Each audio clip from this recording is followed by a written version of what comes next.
your teams. It is Barner. It is Barner, and he's gone. The Beavers are the national champions. Brandon, a three-pointer out front. Hit it! Yes, he did! His take. Here's what I think. Matt Bagley. Matt Bagley. AJ asks, what's your dream? Honestly, where I work now, in many ways, is a dream job. Got a pocket radio as a part of a school fundraiser drive when I was in elementary school. One of those things where, they ask the kids to sell so many pizzas or so many candy bars or something. But I sold a couple of things, and the prize that I got was like a Dollar Tree pocket radio. Talking local sports. And I would listen to 580 AM. We used to carry A's games, and I would listen to Dan Patrick's old ESPN show. And I thought, man, it would be great to do what they do. And so I always kind of had in the back of my mind, if I ever got the chance to jump in, I could really do some cool things at this station. Southern Oregon Sports Talk with Matt Bagley. Presented by Medford BMW on 96.1 580 The Game.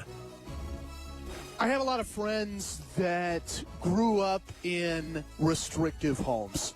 Helicopter parents. They're gonna dictate what you eat, what you do, how you live. And a lot of friends that the moment they got, quote unquote, free, the moment that they didn't live with mom and dad, they didn't have to follow those diktats on what to eat, what to do, how to live, they got a little wild, right? They got freedom, but they got a little too much freedom. And they didn't know what to do with it. Often they didn't do the right thing with it. So, for example, my freshman year of college at Oregon Tech, I lived in the dorms. Now, my parents were pretty normal. My parents gave my sister and I a lot of freedom and a lot of responsibility and creativity growing up. So I was pretty prepared when I came to college. I knew how to do dishes. I knew how to do laundry. I knew how to clean myself. Right? I'm going to put deodorant on after my shower. Right? The basics. And generally, I knew nutrition to an extent. Now, I wasn't perfect. I'm still not perfect. Just ask my wife.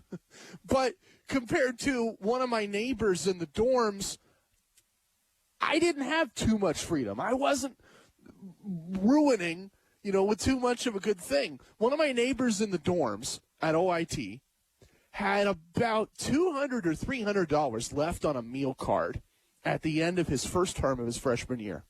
And how did he spend that money? Had to use it or you'd lose it. What does he do? He buys out all the ice cream in the cafeteria one day. And for a week, he ate all the ice cream he wanted. Too much of a good thing. We have that sometimes. We have too much freedom. We have a little too much free reign. And he had too much ice cream. Too much of a good thing. It can happen in life. I want to hear from you. I wonder, with the NFL playoffs, with Super Wild Card Weekend in the rearview mirror, I wonder if we just had too much ice cream this weekend. We had too much of a good thing.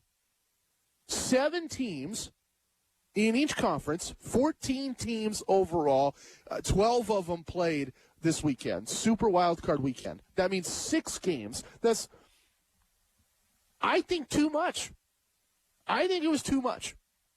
Now, I love the NFL. I love that my team got in the dance and I got to watch them on Saturday. But when you look at the 6 games we saw in perspective, out of those 6 games, there were 6 favorites, 6 underdogs. Only one underdog won. That's the Niners. Out of 6 games, only 2 of those games had a 1-possession margin at the end. Bengals over my Raiders. Niners holding on for dear life against the boys. 4 of those 6 games were horrendous blowouts, including the one last night. Bills-Patriots was a bloodbath. Congrats to Buffalo. They played the best game of their year and one of the biggest moments of their year. The Patriots, you could say the opposite. Eagles, it was lifeless on Sunday morning. They never had a shot in that game. Never, ever had a shot in that game, even when it was tied at 0.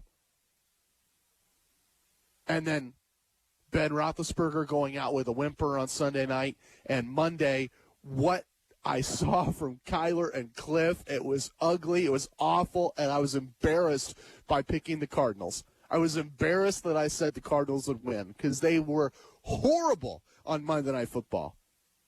6 games, 4 blowouts. 4 that weren't even fun, weren't even close.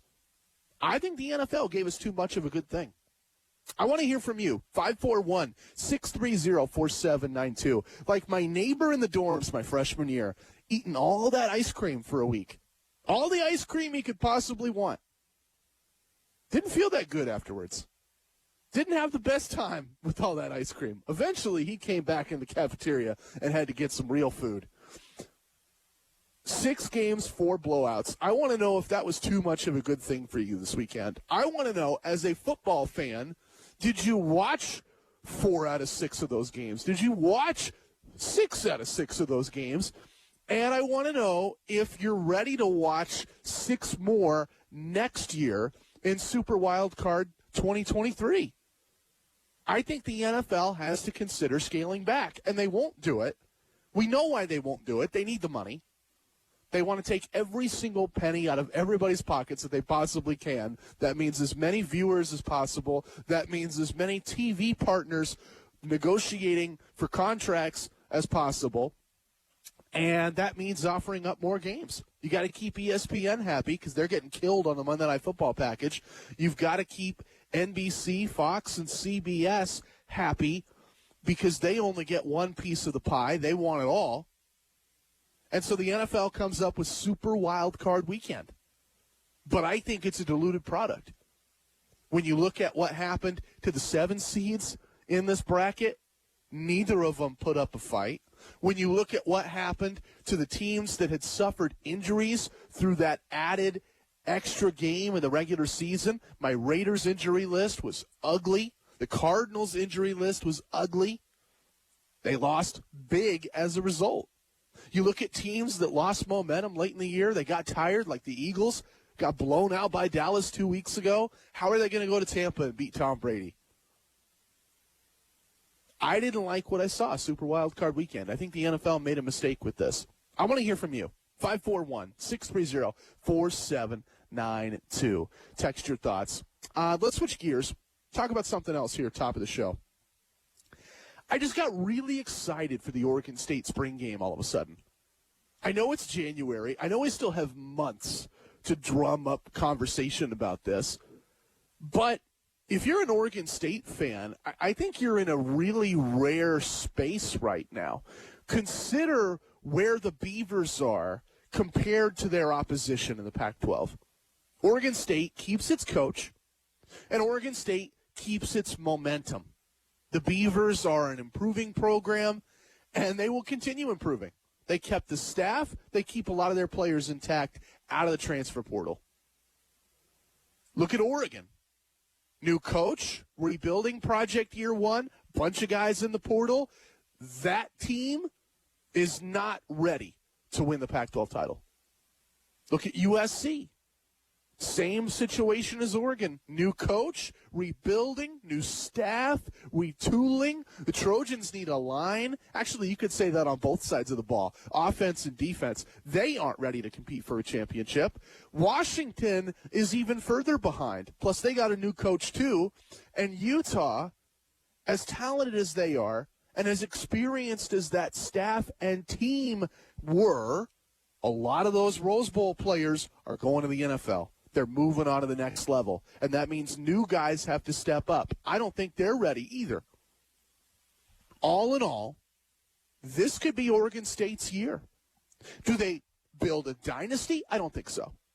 Right, Jonathan Smith, there are structural issues. There are things, we could talk about this till I'm hoarse, but there are things that will keep Corvallis, Oregon, from building a football juggernaut compared to Los Angeles, Seattle, the Bay Area, and even Eugene.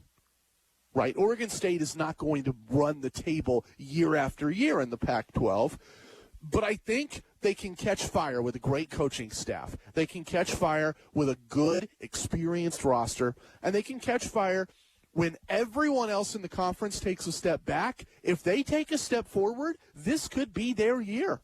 So like I said, I am jonesing. I am chomping at the bit to watch the Oregon State spring game in 3 months. Because I want to see if Oregon, Cal, USC, Utah, Washington all take a step back, can Oregon State take a step forward? Can the Beavers inch one step closer to competing for a Pac-12 championship? I think this is their moment. This is their opportunity. They just got to seize it.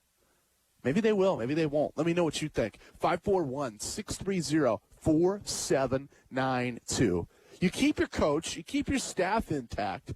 We talked about how big it is to keep Jim McCallsick in orange and black, but he and everybody else in the assistant coaching staff at Oregon State are staying at Oregon State. That's massive. And then I know you lose Sam Vidlak, and I think that stings long-term for the Beaver offense. The kid from Hidden Valley High School in Murphy, I had him penned as a future starter at Oregon State, but he wasn't going to start this year. Oregon State's got some guys in that quarterback room this year, including the guy they returned, Chance Nolan. I think the Beavers are going to be just fine there this year. I want to see if that holds true in the spring game. This could be their year. One last topic here in the opening segment of the show, and then to be perfectly honest, I have a pretty wide open slate tonight. Some stuff that's obvious, NFL playoffs, divisional round, looking ahead at some of these games, NFL Super Wild Card round, looking back at some of the games we just watched.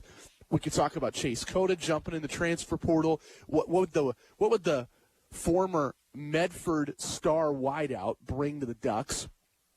The best South Medford player I've ever seen play high school football, and probably the best wide receiver I've ever seen locally as well. What would he bring the Ducks? Who else would make sense for him in the portal? There's a lot of questions we can take there. We can talk about the Monday night game last night. We can talk about the impasse in Major League Baseball, though I'm not going to make that the whole topic for 2 hours. Like I said, just kind of a blank slate. We know what we need to talk about, and there's a lot of things we could talk about as well. So I'm going to throw that studio line back at you, 541-630-4792. And if you have something for me, reach out. One last thing this segment. I want to know if you've done the migration to DraftKings.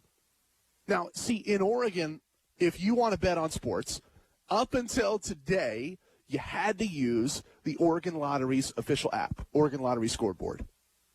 And I used it, and I enjoyed it, but I have to admit, I was one of very few. Most people found all sorts of glitches and issues and problems trying to use Scoreboard. So in theory, they can cast all that aside and they can move to a bigger platform supported by a company that does sports betting all across the country and all across the world. I think in theory, this migration is going to be a good thing for sports betting in Oregon. In practice, I have some issues. Like, today, they tried to get this launch off the ground, and they told everybody weeks in advance, on the 18th of January, Oregon Lottery Scoreboard will transition to DraftKings. But if I go type in sports.oregonlottery.org, it's Oregon Lottery Scoreboard. If I go put on the Oregon Lottery Scoreboard app on my phone, it's still Oregon Lottery Scoreboard. So I have to now type in a second URL, which I think complicates things. The other aspect of this is I've heard of people who've tried to set up accounts who can't transfer their money in, who can't have their identities confirmed, and that takes me to the third mess in this. For me personally, if it's run by the state of Oregon, I have no problem putting in my Social Security number or my driver's license number or my address. The state of Oregon, they already have that info. They're not going to do anything malicious with it because they already got it. The DMV gets it. The voter records get it on the county basis, right? When I get a jury summon in the mail, like I did a couple weeks back, the reason why is they have my address on file. They confirm it with my Social Security number on file, right? Like, I have no problem with the state of Oregon having that information one more time because they've proven they're worth trusting with that information, right? I have an issue giving all of that stuff out to a private company, especially one with ties to gambling across the world. I have an issue with that, of a company that, if they were so inclined, they could just sell that info, and I wouldn't be the wiser. So I'm on the fence about whether or not I want to sign up for DraftKings. I really am. I want to hear from you. I want to know if you've had a positive experience with that so far, because I know I don't have a bunch of sports gamblers on the show, but I'm one. It matters to me. I wonder if it matters to you. Southern Oregon Sports Talk, presented by Medford BMW. Up ahead next, 4 topics. Like I said, it's kind of a blank slate. I've got something in mind. I know some things I want to talk about, but this is your show tonight. I want to know what you want to talk about. We'll dive into a surprise win by the Portland Trail Blazers this weekend. We'll dive into some huge questions about my favorite team because they need a coach, and today they need a new GM. We'll talk about why. We'll look ahead to Bengals and Titans on Saturday. I'm going to recap all the games from this past weekend. I'm going to look ahead to all the games this next weekend. We'll start there, Bengals and Titans in the AFC. And then I have some thoughts on Chase Cota, the former South Medford star wideout, arguably the most talented football player to come out of Oregon in years, jumping into the transfer portal. He may leave UCLA. Would he leave UCLA for the Oregon Ducks? And if so, what does Oregon get in that? That's all headed out your way next on Southern Oregon Sports Talk, presented by Medford BMW, 96.1, 580 The Game. We're planning a trip to Spain later this year. But our Spanish It's pretty bad. So we're using Babbel. Babbel's conversation-based method teaches you real-life words and phrases. And with Babbel's interactive, bite-sized lessons, you'll remember what you learned. There's no easier way to learn another language. Ahora hablamos español. He just said now he speaks Spanish. Babbel, language for life. Now try Babbel for free. Just go to Babbel.com. That's Babbel.com. Apply today if you're looking for a job with an amazing company. Do you want to work for a company that understands how business is conducted and how to treat people right? One that recognizes how their employees directly impact their success? Well, at MasterBrand, we get it. At MasterBrand, you will experience a working environment and culture where all associates are respected and valued. You see, at MasterBrand, we believe our employees are our most important strength. And since you contribute directly to our success, MasterBrand will provide you with a starting wage of $18 per hour. You heard that right. At MasterBrand, your starting wage will be $18 per hour. On top of that, you will also receive an incredible benefits package that includes medical, dental, vision, life, and more. At MasterBrand, you'll receive paid time off to take care of the things that matter most, and we will support you and your family to stay healthy, physically, emotionally, and financially. Let's be successful together. Join an amazing team at MasterBrand. Apply today at masterbrand.com. Welcome back to the Dog Show. Up next, we have Satchmo. Satchmo is a member of the Shelter Pet Group. That's right, a group known especially for their couch-snuggling, ball-chasing, face-licking, tail-wagging, backyard-hanging, and, of course, companionship. And what breed would you say Satchmo is? I'd have to go with maybe a lavish terrier-hound chihuahua-looking kind of mix. Tremendous dog. I'd also like to point out Satchmo's coloring, a white, gray, brown, black brindle, simply marvelous. You know, it's such a treat to watch a dog like this. Now, let's see him in action. Look how he makes eye contact with his person. That's actually known as the treat stare. How intuitive. And now he appears to be excitedly turning in circles. Ah, the happy dance, so common with this group. And finally, the loving face flick. It's great how he just gets in there and, well, licks. Fantastic. But really, the best way to know an amazing shelter pet like Satchmo is to meet one. Visit theshelterpetproject.org today. Adopt. Brought to you by Maddie's Fund, the Humane Society of the United States, and the Ad Council. You took the first step and quit smoking, but even former smokers may still be at risk for lung cancer.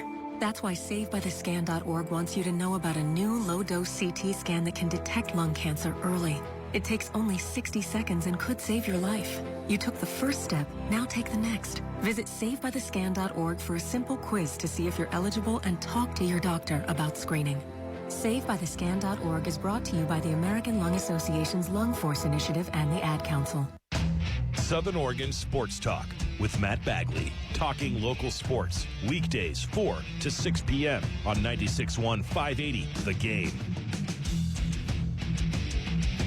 Tonight's first text on my studio line, 541-630-4792, is a listener asking a question about the divisional round. I'll cover this game in some detail later tonight, but they want to know, quote, how do you like the Niners beating the Packers in Green Bay? Now, that presumes the Niners will beat the Packers in Green Bay, but the gist of that question is a topic that I think is really possible for the Niners. Possible's the best word I can come up with. Green Bay is the better team on paper. You can't dance around that. Aaron Rodgers, Devontae Adams. I like the backs that they have. I like the coaching presence that they have. Back-to-back NFC Championship games. But I said last week, and we saw it firsthand Sunday, the Niners are the most physical team in these playoffs. And that includes the blowout win by the Buffalo Bills. I still think Buffalo throws a little too much. They're a little too reliant on Josh Allen's gifts with his arm and the aerial display. What I love about the Niners in comparison to everybody else, Jimmy Garoppolo does not win them games. He does not carry them across the finish line. Elijah Mitchell, leading a bevy of backs who could all pick up good yardage, and a slew of phenomenal big guys in the trenches on both sides. That's how the Niners win football games. They pound you with the run game on one side and then kill you with play action in clutch moments. On the other side, their defense gets pressure, and pressure leads to turnovers. Will the Niners win? I can't say that. Again, Green Bay is better on paper. Green Bay has a better quarterback, and I think this is an opportunity for that coaching staff after losing to the Niners 2 years ago and after losing to Tampa in Lambeau in last season's NFC title game. I think this coaching staff is going to come out with a really good game plan for the Packers on a week's rest. They want to get back to the NFC title game. They want to eventually climb to the Super Bowl. They know Aaron Rodgers is up there. This might be their last shot at that, and I don't think they blow it. But I don't think they blow out the Niners either. To me, this is the closest of all of the games in the divisional round. We'll talk about that further, but that's a great question. Can the Niners win this weekend? I want to hear from you. I want to know what you think about that. 541-630-4792. They can, but right now I'm not going to pick them.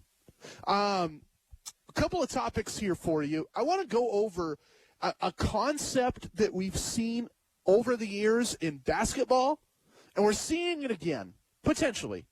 It's called Ewing theory. And it goes like this. In the mid-'90s, the New York Knicks were mediocre. They had Patrick Ewing. They had a great defense. But in big games, they couldn't get over the hump. Couldn't beat the Bulls. Couldn't beat the Rockets in the finals. Really couldn't score, I think, was the gist of the issue.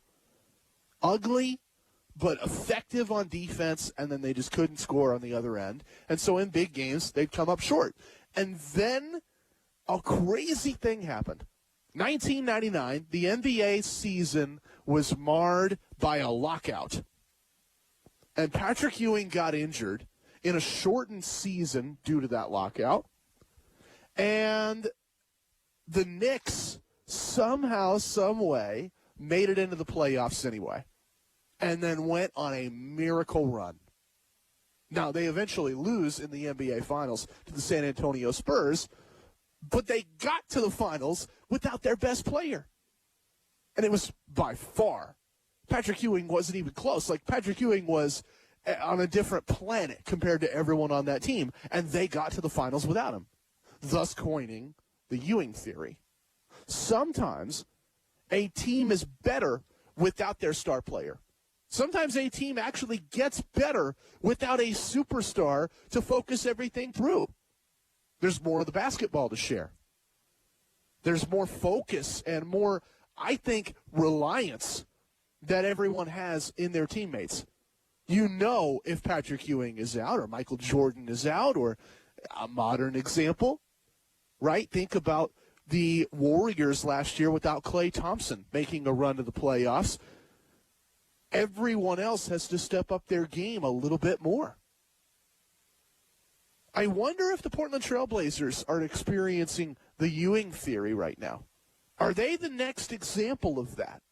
Consider what happened last night where Damian Lillard is out, and we know he's going to be out for a long time, maybe even the rest of the year.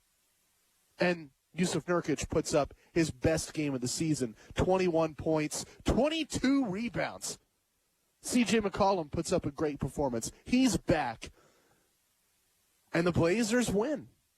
Now, I understand it was against an Orlando team that I think is arguably the worst in the league this year, but all the ingredients of that Ewing theory are there for Portland. They don't have to run everything through Damian Lillard now. And they have something that will inspire that locker room to step up their focus and step up their, I think, accountability. C.J. McCollum can't settle for long twos on the baseline right now because he knows his team needs him to do more. Yusuf Nurkic can't fall asleep on defense. He's got to be focused. 22 rebounds. That's focus, folks. That's a fired-up Yusuf Nurkic, one of the most efficient games he's ever had for Portland. If he played like that every night, I'd never, ever, ever clamor for them to trade him ever again. That was awesome. That's Ewing theory. Will this team show it long term? We just got to wait and see. But so far, I like that chance. Maybe that's a Ewing theory team. 541-630-4792 if you've got thoughts there. Let's go NFL for a minute. My Raiders made headlines yesterday interviewing candidates for their next general manager job before they fired the guy who had that job. And that's what they did around 3 o'clock, 3:30 in the afternoon. They canned Mike Mayock. I want to talk about why the Raiders fired their general manager, why they're looking to upgrade for their general manager, and where they go from here. Mike Mayock was brilliant on television.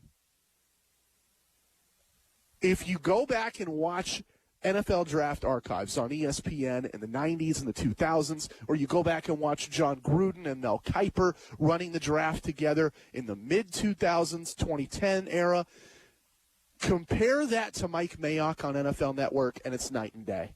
Mayock blows everybody else out of the water. The best draft analyst of all time, and I have no doubt in saying that. I don't think he was that bad as a draft analyst in the NFL, but I do think there was something different about Mike Mayock on television versus Mike Mayock with the Las Vegas Raiders. And I can pinpoint it to one thing. On television, Mike Mayock had full control over his draft board. They literally said, this is Mike Mayock's draft board, and he could sort out 1 through 200 the best players in the draft any given year. He could say, I'm going to take Khalil Mack, number 1, over Jadeveon Clowney, and time has proven him right. He could say, I'm going to take Marcus Mariota over Jameis Winston, and Duck fan still believes he's right in that. He could say, I remember when Amari Cooper versus Kevin White was a debate, that he would take Amari Cooper. Time has proven him right in that. There are countless examples of Mike Mayock nailing his draft board. Mentioning Quentin Nelson, he liked Colton Miller. Both of those guys are hits at the next level. Derwin James, hit at the next level. Minkah Fitzpatrick, hit at the next level, right? Mike Mayock very rarely whiffed on that NFL Network TV draft board. But that's because that was his. He got to work on it by himself. He didn't have anyone else getting their fingertips on it. And compare that to Mike Mayock in the NFL, I think he collaborated too much. Collaboration is a good thing. Collaboration can help you, right? You can team up resources and have Instead of one smart person stressing their mind out over a problem, you can have 5 smart people work on it. The problem with Mike Mayock's collaboration is I think he leaned too heavily on it. He would involve John Gruden in the draft process. He would involve Gus Bradley or Tom Cable, Raiders offensive line coach, in the draft process. And those are good coaches, but they aren't draft analysts. They aren't talent evaluators. That's not their job. Mike Mayock, that was his job. And I think the Raiders' over-reliance on collaborating with their coaching staff contributed to some terrible draft decisions. Tom Cable, he's going to want his guy. That was Alex Leatherwood this past year. Raiders could have used a lot of help in the secondary, in the wild card round. They could have used some help in the wide receiving core when Henry Ruggs went down. And instead, they had a tackle that they had to move to guard who arguably wouldn't start on another team in the league this year. Raiders started him at guard, and it cost him in the playoffs. Or I think about the 2 picks last year that aren't even on the roster now. The Raiders had their pick of 3 different wide receivers, and instead they take Henry Ruggs, who is out of football. And in a draft loaded with corners, they picked Damon Arnett, scheme fit. The defensive coordinator and the defensive backs coach vetted him, loved him, wanted him. He's out of football right now. And that collaboration looked great on paper. You're working together with your coaching staff to determine the best fits for their scheme. But again, these coaches aren't talent evaluators. And they've diluted Mike Mayock's draft board. I think if it was just a standalone, hire one person to run this draft board and pick players, Mike Mayock would still have his job. But he tried to be collaborative. He tried to have some teamwork in the Raiders organization, and his team of coaches and scouts let him down. That's why he's out of a job. The Raiders are looking for someone who's not afraid to say, I'm going to build you a draft board, and I'm going to build the best draft board. And I think Mike Mayock was a little too afraid of that. I hope he gets back to that on television because he was phenomenal at it. Anyway, this is Southern Oregon Sports Talk presented by Medford BMW, 96.1, 580 The Game. Next, I want to look ahead to Bengals and Titans on Saturday. I want to talk about Chase Cota jumping in the transfer portal and react to the Rams on Monday Night Football. I really thought that game would have gone differently. There were 2 things I never saw coming. I'll tell you next. Southern Oregon Sports Talk, presented by Medford BMW. 96.1, 580 The Game. This is a court-ordered notice. Current and former Volkswagen and Audi owners or lessees may be eligible to receive payments and other benefits from a legal settlement related to allegedly defective Takata airbags in their vehicles. To see if your vehicle is included and to file a claim, go to autoairbagsettlement.com or call 1-888-735-5596. That's autoairbagsettlement.com or 1-888-735-5596. If you're looking for a deal on a set of wheels, Butler's got your truck. It's Butler Ford's Model Year Closeout Sale going on right now. Hi, I'm Joel Nickerson, sales manager at Butler Ford, and right now is the time to really save at Butler Ford. All, and I mean all, remaining brand new 2021 F-150s, Escapes, EcoSports, Edges, and Mustangs all have 0% financing for 36 months, and most have rebates as well. You don't want to miss this opportunity. Plus, if you're looking for great used vehicles, we got those too.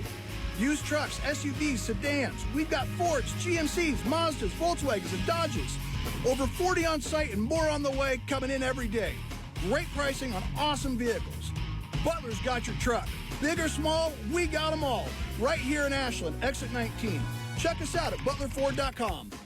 0% financing for 36 months on approved credit by Ford Credit Finance to well-qualified buyers. May not be combined with other offers. Offer ends 1/31/2022. See dealer for details.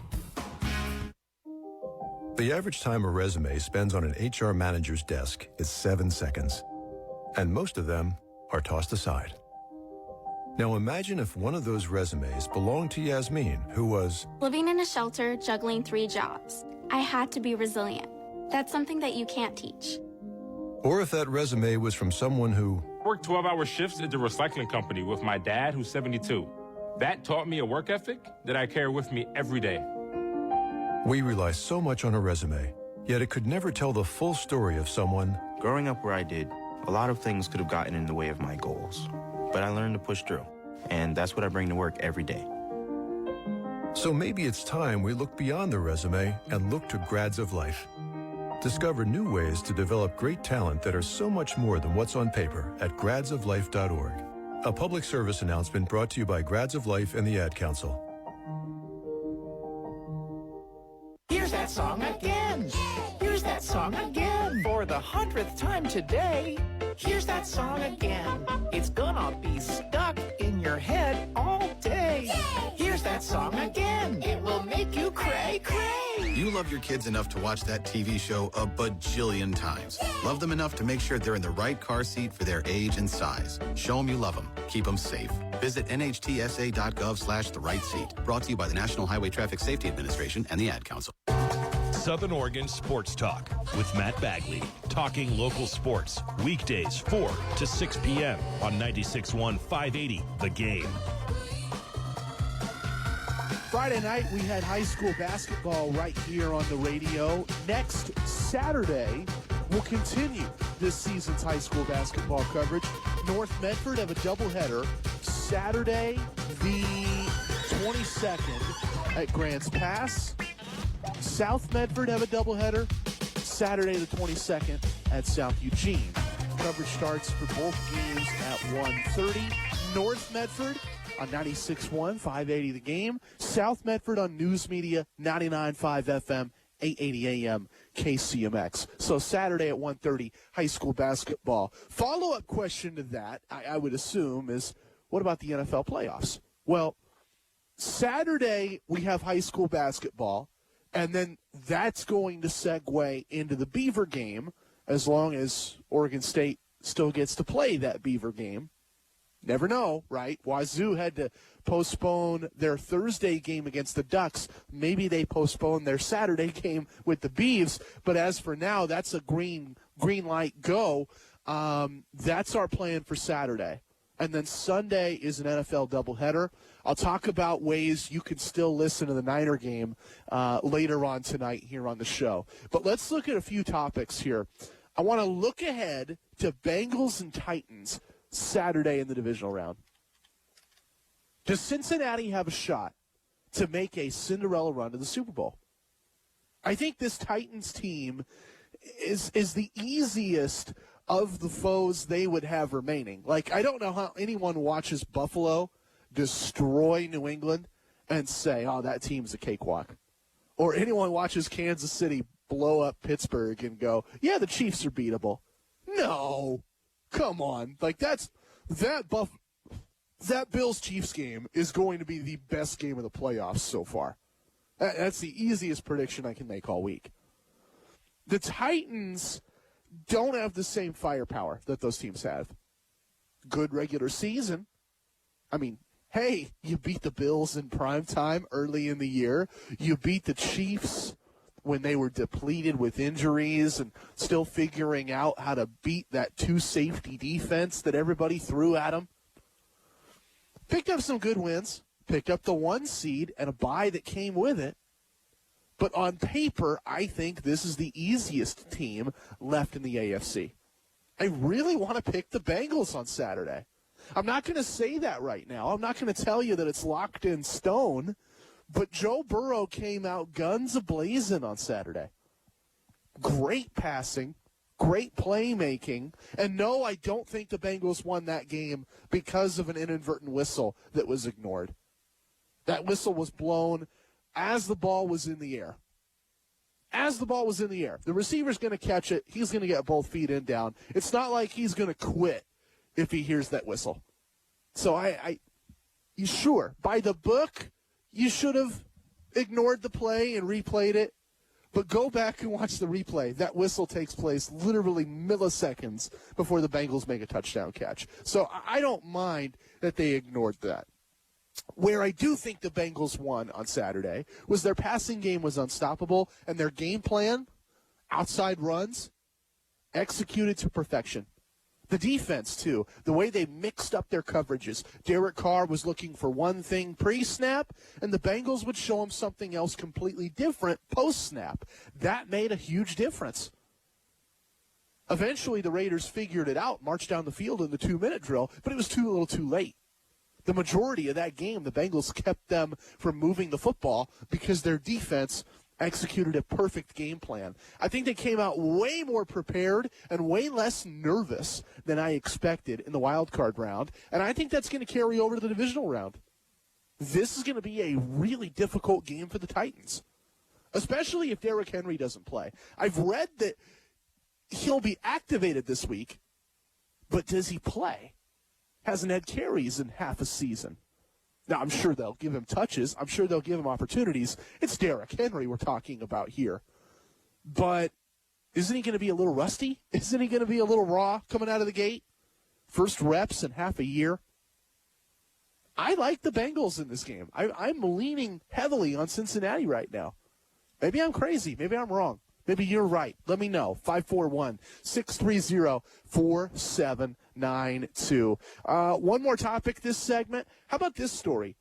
Yesterday, Oregon high school football standout Chase Cota, who played at South Medford, had a bunch of touchdowns his senior year, leading the Panthers to the state championship game before going to UCLA.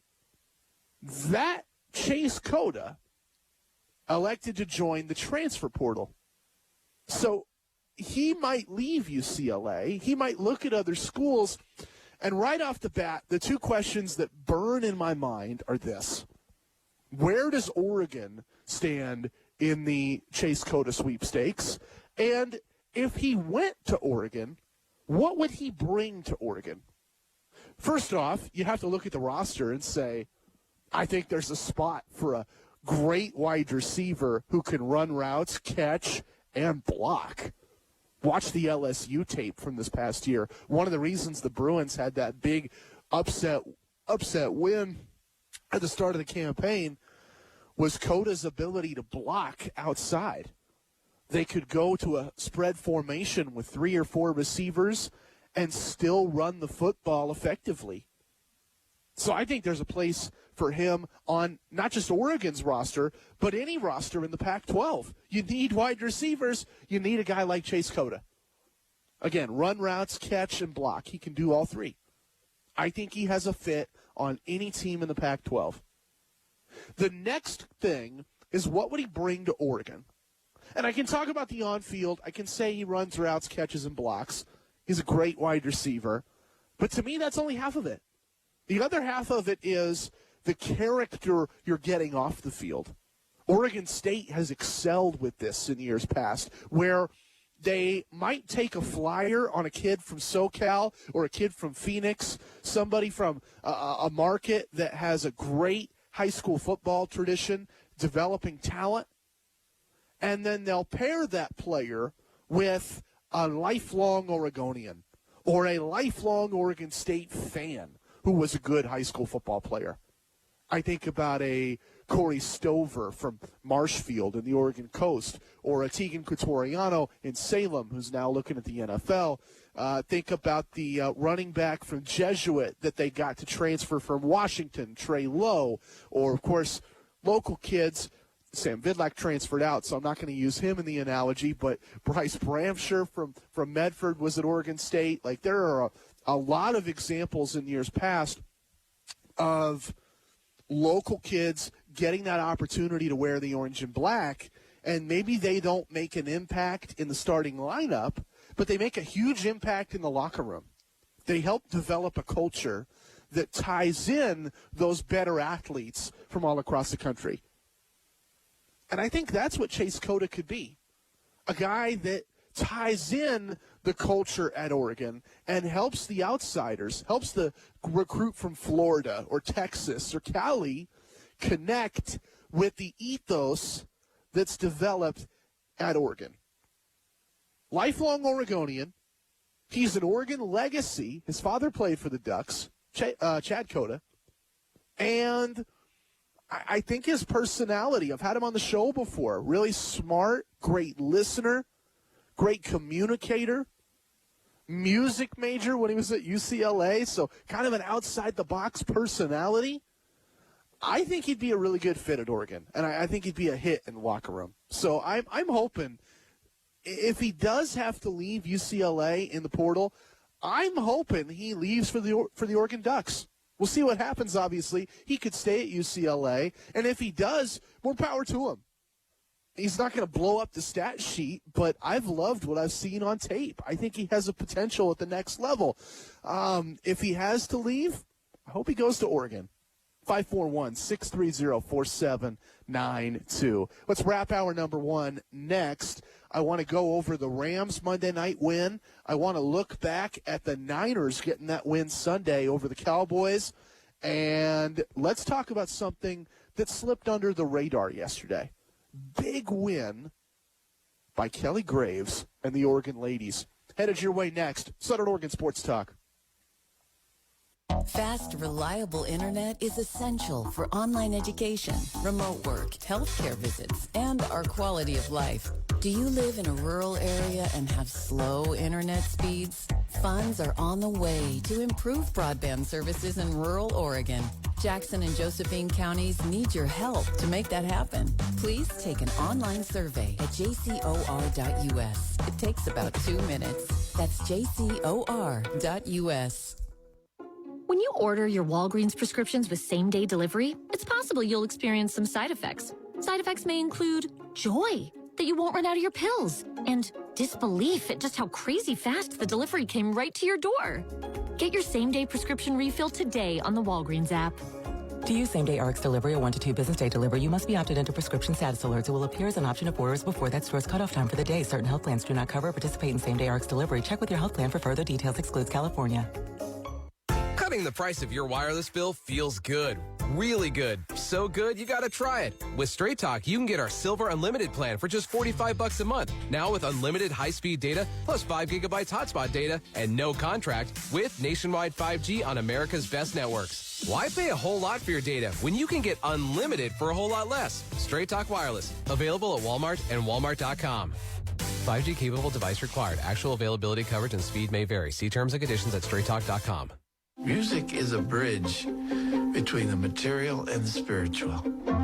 My name is Harvey Lauer, and I'm 82.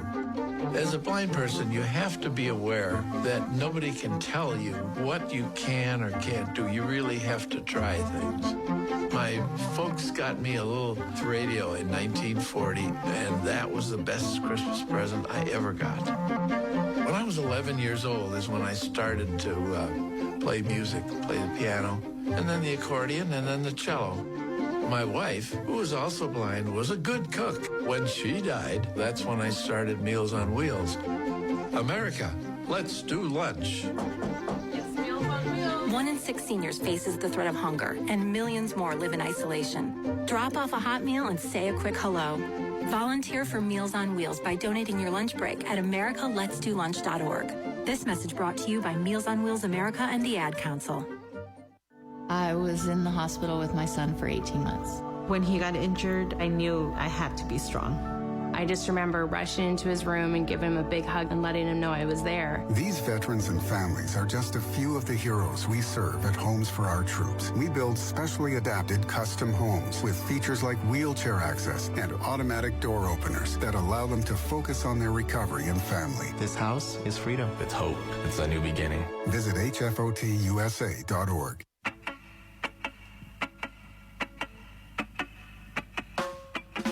Southern Oregon Sports Talk with Matt Bagley. Talking local sports. Weekdays 4 to 6 p.m. on 96.1 580 The Game. Wrapping up hour number one, I got a couple questions. Let's start with the Monday night game. Let's start with the Rams blowing out Arizona. Did you see that coming? Did you expect that to happen? 541-630-4792.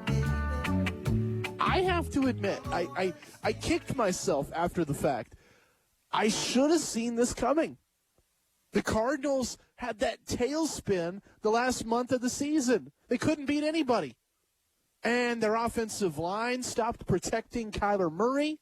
And Kyler Murray stopped being the otherworldly wonderkind at the quarterback position, making incredible plays out of the pocket, showing off that cannon for an arm and that incredible vision and leadership that he's displayed.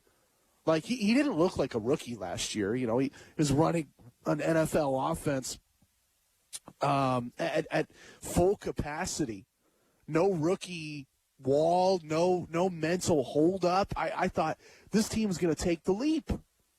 And they get into this playoff game. And Kyler Murray looks like a deer in the headlights, nervous as all get up. First career playoff game. And what's worse, Cliff Kingsbury, I thought, looked a little small for the moment as well. How about the Cardinals trailing by 23 in the fourth quarter and settling for a field goal? They made it a 20-point game instead of a 23-point game. That didn't help them at all. Time was not on their side.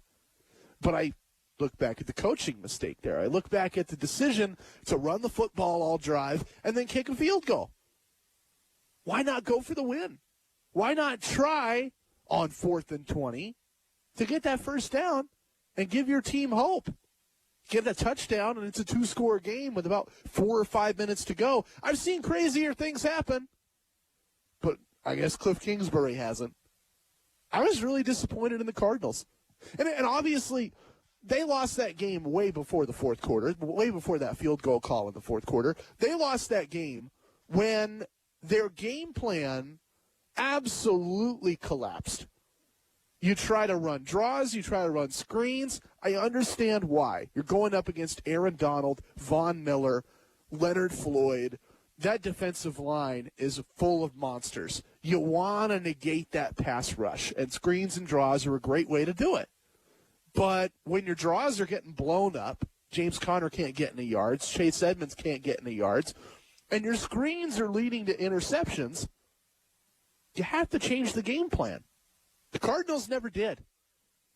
Adjustments are mandatory in the playoffs. You have to adjust. You have to change things up. They couldn't do it, and they paid the price for it last night. I think that game taught us a lot more about the Cardinals than it did about the Rams. I want to hear from you. 541-630-4792. Right now, Rams are playing the Bucs this weekend. Do they have a shot in this game? Are you going to pick the Rams right now based on what you saw last night? I'm not. I'm not going to pick the Rams. I'm going to say the Bucs are still the better team, and the Rams just beat up a really bad one. That's why they're here. Maybe I'm wrong. Maybe the opposite happens. I'd love to be wrong. Just let me know what you think. 541-630-4792. I promised you before I wrapped the hour, I would tell you about how to hear the Niner game Saturday night. Because we got high school basketball in the afternoon, doubleheader starting at 1:30, North Medford at Grants Pass. And then we have Oregon State basketball as soon as those high school games wrap up. No Niners for us on the game Saturday, but that doesn't mean you can't hear the Niners elsewhere. 95.7 KBLY, Southern Oregon's Classic Rock, also Southern Oregon's home for the Niners. They are going to air the Niner game Saturday. So around 5 o'clock, tune your radio to 95.7, and you can hear the Niner game. Should be a good one. Like I said earlier, I think that'll be the closest of all the divisional round games. The Niners, schematically, could challenge Green Bay. They could run the table. I still think the Packers are the better team on paper, but Kyle Shanahan in that running game and the pass rush they've gotten the last 4 weeks, I can't count them out any game. Let me know what you think about all that. 541-630-4792. And let's wrap hour number one on this topic. I don't know if you watch that much women's basketball, but you should. I do. I like it. I like how they play. Rough, tough, smart, fundamental basketball. And we saw it on full display last night when the Oregon ladies beat UConn. Now, I'm young. I'm 29. But I've followed women's hoops for 15 years. And in that time, it's almost unfathomable to beat UConn, to get one up on the big bad of college basketball. And you got to give credit to Kelly Graves. Oregon just did it. Oregon just beat the most prestigious women's basketball team in America. Add another feather to his cap and another trophy to the collection. Oregon beat UConn. What can they do next? Ducks coming off some big wins in the Pac-12, getting one from a top 5 Arizona team, and then taking it to a number 9 Husky squad. No Sabrina, no Ruthie. Those ladies are gone to the pro ranks, but I think this team is ready for those same hallowed heights. Really interested to see what they do in March. More next hour right here.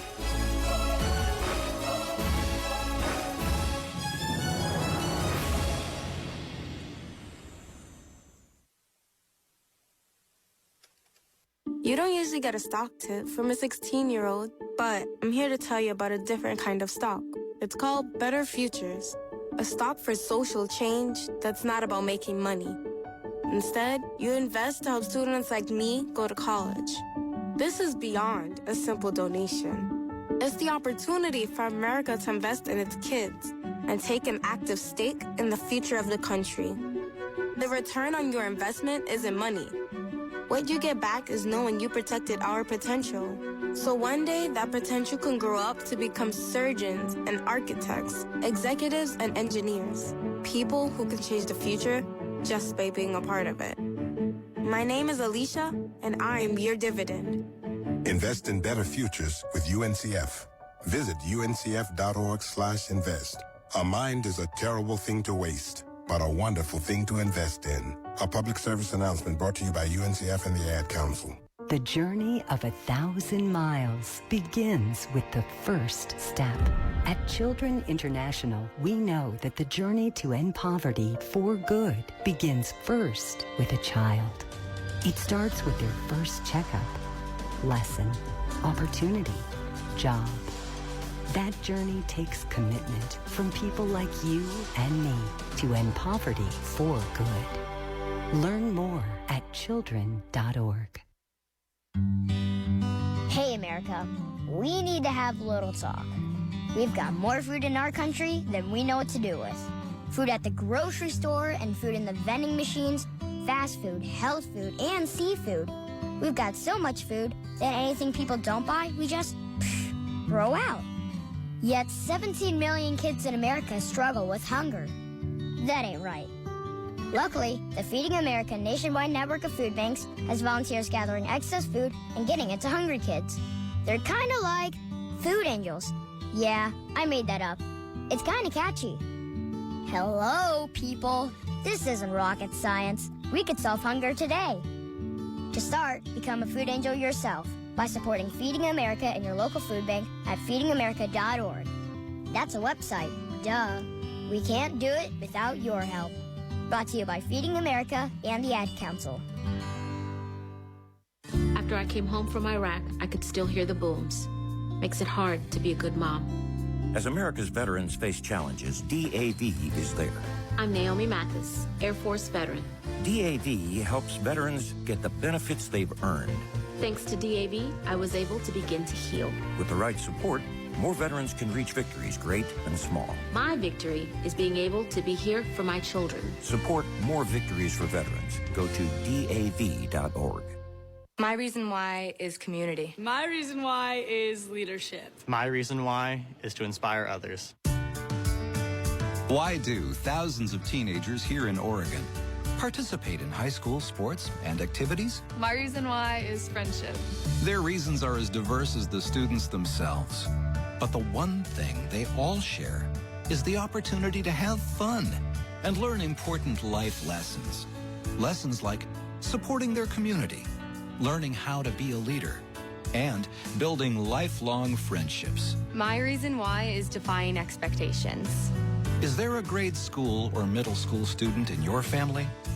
Then encourage them to participate in a sport or activity when they go to high school. My reason why is to make a change in the world. This message presented by the NFHS and the Oregon School Activities Association. This is your home for Monday Night Football. He's out to the numbers, the 40, the 30, down the sideline, the 20, 10, 5, touchdown! KTMT 580 AM and K241CA 96.1 FM Ashland. Your teams. It is Barner. It is Barner, and he's gone. The Beavers are the national champions. Brandon, a three-pointer out front. Hit it! Yes, he did! His take. Here's what I think. Matt Bagley. Matt Bagley. Let's talk about Theo Epstein, general manager of the Red Sox 20 years ago. And he helps Boston break the curse of the Bambino. Then he gets hired by the Cubs, helps them break the Billy Goat curse. They win the World Series. And now Theo Epstein has stepped away from baseball. I want to point out a hunch that I have about this. I have no evidence, I have no inside sources, but just basic glancing at who he is and what he's done, this looks an awful lot like a sabbatical. Talking local sports. You ever had a sabbatical? I've never had one in radio. My mom, a bridal seamstress. My dad has worked in the software industry. They've never got one. They've deserved one. A lot of people have deserved one. And I think Theo Epstein deserves one. Southern Oregon Sports Talk with Matt Bagley.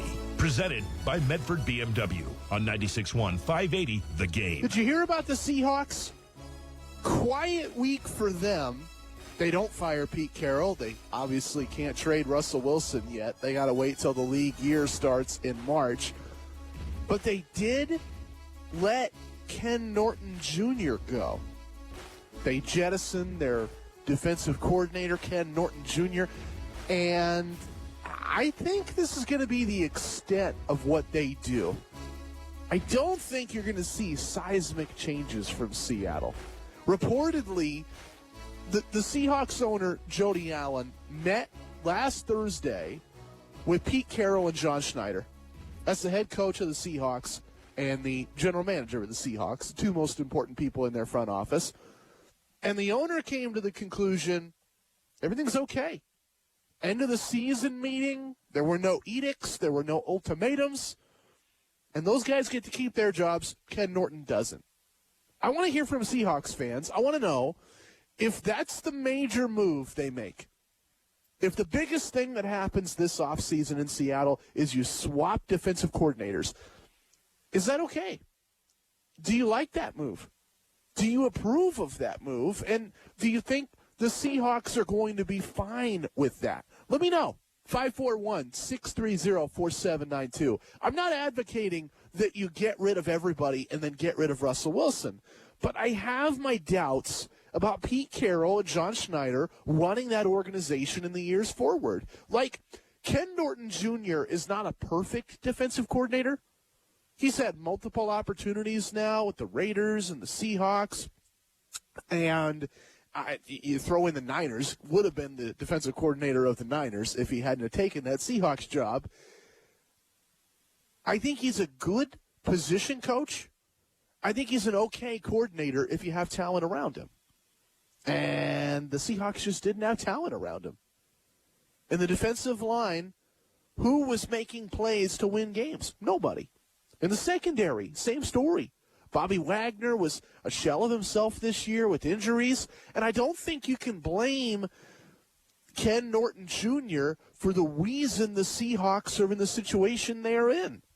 But you have to blame Pete Carroll and John Schneider for trading draft picks for guys like Jamal Adams that don't fit what the Seahawks want to do defensively, and then using the draft picks they do have on players that can't contribute defensively. Guys that fit the scheme, but they're just not capable of playing at the NFL level. Drafting busts, drafting the wrong players year in, year out. It's not Ken Norton Jr. banging the table for some fourth-string corner. It's John Schneider and Pete Carroll making that mistake every year now. The draft is where the Seahawks season dies. I would have made a bigger change if I were Seattle. But if they're going to keep Pete Carroll, they're going to keep John Schneider, they're going to keep this train rolling and see what happens next year. This is Southern Oregon Sports Talk, presented by Medford BMW, 96.1 580 The Game. Second hour is just you and I talking sports, having fun.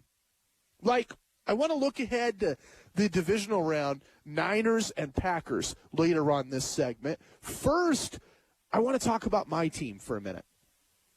The Las Vegas Raiders need a general manager. I covered that last hour. Mike Mayock, I think, was collaborative, which is good. He works with people really well. He takes their input. He lets others offer suggestions. That's good. He did it too much with that last Raiders staff. Paul Guenther got to pick the number 4th overall draft selection. That was Cleveland Farrell out of Clemson, a defensive lineman that scouts widely panned as a late first, early second, and the Raiders took him 4th overall. That was a bad mistake, and they've paid the price for it. He barely sees the field. He's a backup defensive end at best. 3rd-string defensive end, if I'm being brutally honest. Then there is what happened with Henry Ruggs and Damon Arnett. Now, Paul Guenther, again, wanted Damon Arnett.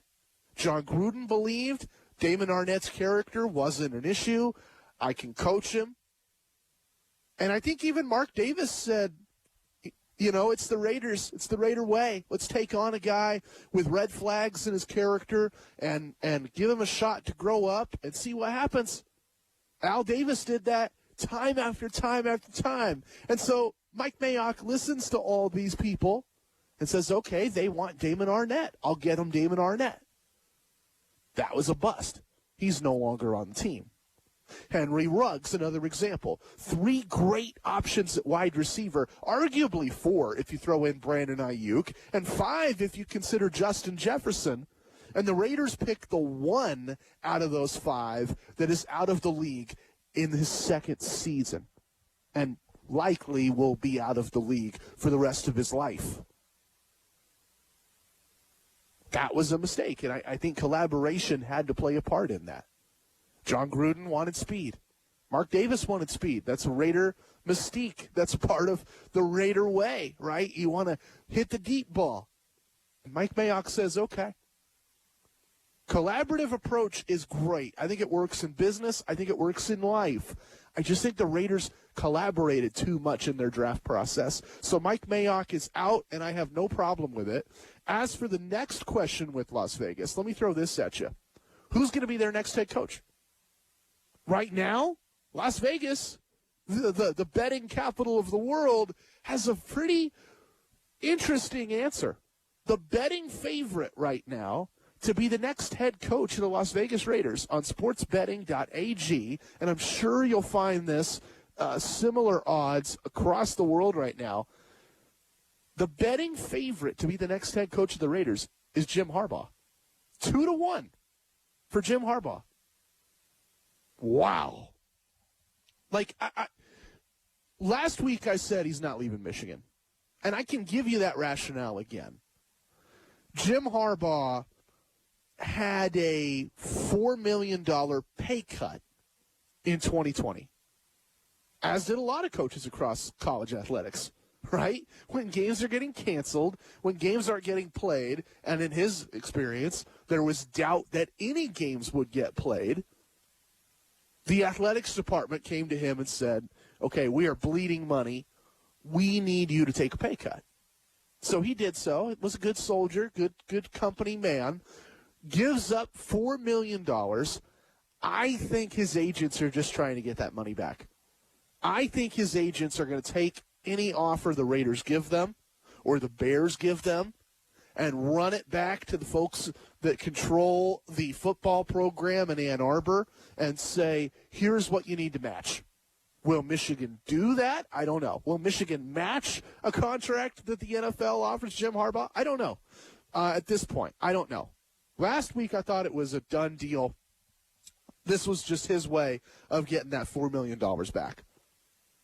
But you'd think if he was staying at Michigan, you'd think we would have seen a report by now. You'd think that contract extension would happen by now. I'm hearing crickets out of Ann Arbor, which tells me there's a chance he leaves Ann Arbor. There's a chance Jim Harbaugh will be the next head coach of the Las Vegas Raiders. And that blows my mind. I want to hear from you. I wonder what you think about all that. 541-630-4792. Promised you I would look ahead to Niners and Packers on Saturday. Let's touch base on that right now. I think in close games, you have to ask yourself 3 questions. Who has the best roster overall?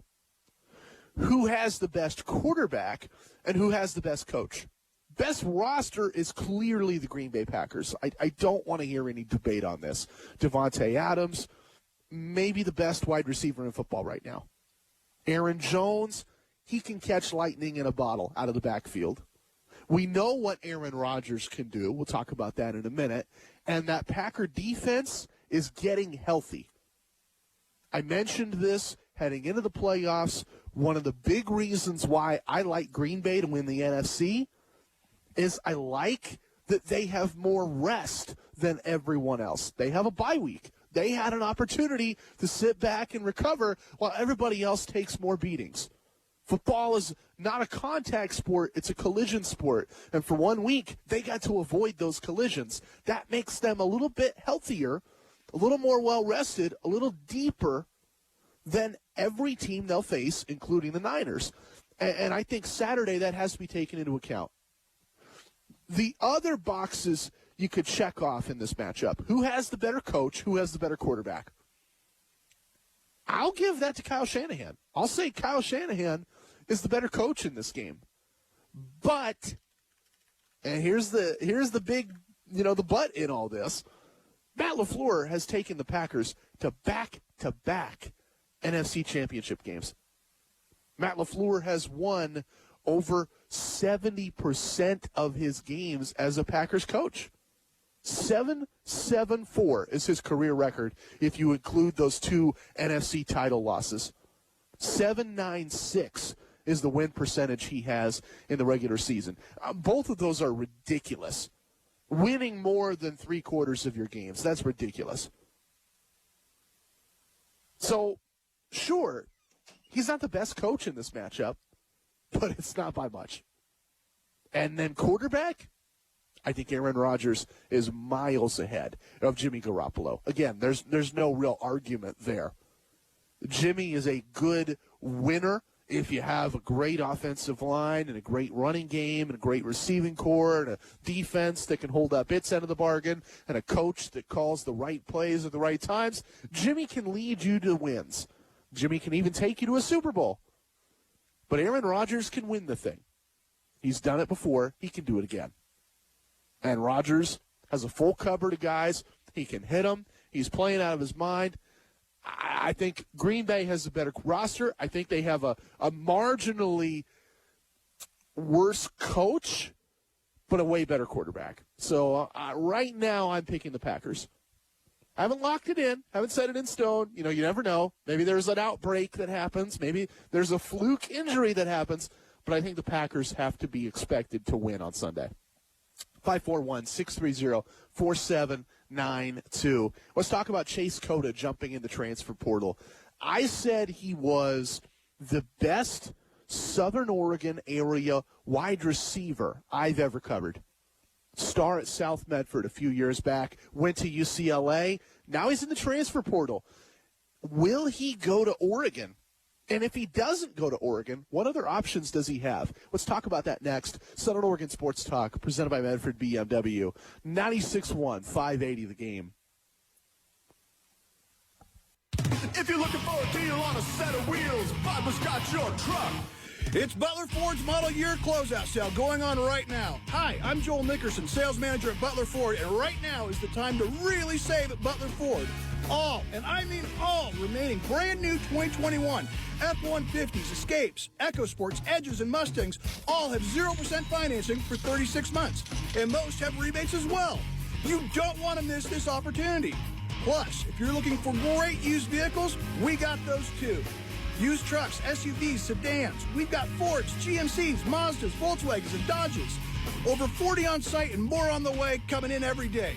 Great pricing on awesome vehicles. Butler's got your truck. Big or small, we got them all. Right here in Ashland, exit 19. Check us out at butlerford.com. 0% financing for 36 months on approved credit by Ford Credit Finance to well-qualified buyers. May not be combined with other offers. Offer ends 1/31/2022. See dealer for details. Better sleep means a better you. That's why Mattress Firm made the Rest Assured Promise, featuring the best mattresses from America's best brands, like the Timber Breeze collection, so you can sleep up to 8 degrees cooler. Available now with a $300 instant gift, good towards sleep accessories. Our sleep experts have over 200 hours of training, so you can rest assured we'll find the right bed for you. Only at Mattress Firm, America's #1 Tempur-Pedic retailer. Offer valid with qualifying purchase. Restrictions apply. Valid at participating locations only. For offer details, visit mattressfirm.com/sale. Eating, working, living pain-free. These are a few of the things many of us take for granted. Yet for many United States military veterans, finding and affording oral health care is a challenge. Dental Lifeline Network is looking for dentists who can change this. Will you volunteer to help people like Richard, a U.S. naval veteran who suffered severe PTSD after his service? He was left homeless for a period of time, and his oral and overall health are suffering. Because of congressional limitations, the VA can't provide the dental help he needs. Through our Will You See One Vet program, we focus on helping U.S. military veterans like Richard. Now we are seeking more general dentists and specialists to donate treatment to at least one veteran with special needs. When you volunteer with DLN's program to see one vet, we handle the details so you can focus on the care. If you are a dentist or know a dentist, please share this message and help us make a difference in the life of a veteran in need. Visit willyouseeonevet.org to learn more. That's willyouseeonevet.org. To protect his home and family from disaster, Steve used courage, wisdom, and his camera phone. That should do it. Way to go, Steve! By simply taking digital pictures of his family's important documents, Steve can always have them stored safely online, no matter when disaster strikes. Learn other simple ways to protect your home and family before a natural disaster at ready.gov. That's ready.gov. A message from FEMA and the Ad Council. Southern Oregon Sports Talk with Matt Bagley. Talking local sports. Weekdays 4 to 6 p.m. on 96.1 580 The Game. Chase Cota is in the transfer portal, and that's a big deal locally. I think he was the best local high school football player that I've covered in my time in Southern Oregon. He was unguardable, uncoverable as a senior wide receiver for South Medford. 6'4" and fast, and he could cut, and he caught everything in his path. It made sense that he had Division I offers. Oregon wanted him, Notre Dame wanted him, and UCLA wanted him. And it made sense that he has made plays for UCLA in big games. It also makes sense that he would want out of UCLA. He's in the portal right now. I've known Chase for a few years. I've had the opportunity to interview Chase on this radio show. I come across the perception that he's very well spoken. He's got an awesome personality, a musician, a great listener, great communicator, very artistic. Not a very showy guy, not a very I want to say obnoxious, not a very obnoxious guy like some receivers can be, not a diva. And his numbers, I don't think, reflect the character or the ability he's displayed at that level. His numbers are not in tow with what he's capable of. So I don't blame him for jumping in the portal. I have to wonder, what other options are out there? Like, I've watched Chase Cota block in the UCLA upset win over LSU, and I watched him make a couple nice plays in the secondary against Oregon, and I think Chase Cota could play for any other school in the Pac-12. But is he going to get that opportunity? Or is he going to go somewhere else across the country? Like, I think there are schools in the Pac-12 that could use Chase Cota, but they might not spend the capital necessary on Chase Cota. Just think about this. scholarships are finite. Would you rather spend a scholarship on someone who will spend 1 year at your school or someone that will spend 4 or 5 years at your school? Usually, you're going to pick the one that'll spend 4 or 5 years at your school because you have more time to develop them. You have more time to work with them and see how much better they can get in year 4 or 5 compared to year 1. You get that guy that's only going to be there 1 year, that's a rental. And if they're really good, you do it. But if they're a guy that didn't put up a lot of numbers in the previous job, you might not do it. So I think there are some schools that would instantly make room for Chase Cota. Oregon State is a great example. Jonathan Smith has proven in years past, if there's talent to be found in the transfer portal, he tries to get it to come to Corvallis. Partly because he knows he's not going to get that caliber of player the old-fashioned way. He's not going to get an 18-year-old, 4-star, 6'4" wide receiver to pick Oregon State. But he can get that guy in the transfer portal. I think if Chase Cota is willing to kind of go against his Oregon legacy, his dad played for the Ducks. He grew up a Ducks fan. If he's willing to kind of embrace a dark side, if you will, and play in Corvallis, play for Oregon State, don the orange and black, I think there's a spot for him there. If he wants to go to the crosstown rival, USC, right? He's at UCLA right now. If he's willing to make a lot of enemies in Los Angeles, I think there's a spot for him there. Lincoln Riley's going to run a lot of 4 and 5 receiver sets. That means you need receivers that are versatile. You need receivers that can stay on the field and do multiple things. Chase Cota can run. Chase Cota can block. He can run routes. He can catch. He's smart. I think he'd be a hit at USC. I think he'd be a hit across the Pac-12, and I think he'd be a hit as well at a school like, say, Notre Dame. We know the Irish recruited him in high school. We know they wanted him. And you have a new coach. Maybe you have a little bit more of an aggressive staff. They want to throw the football more. That means more wide receivers.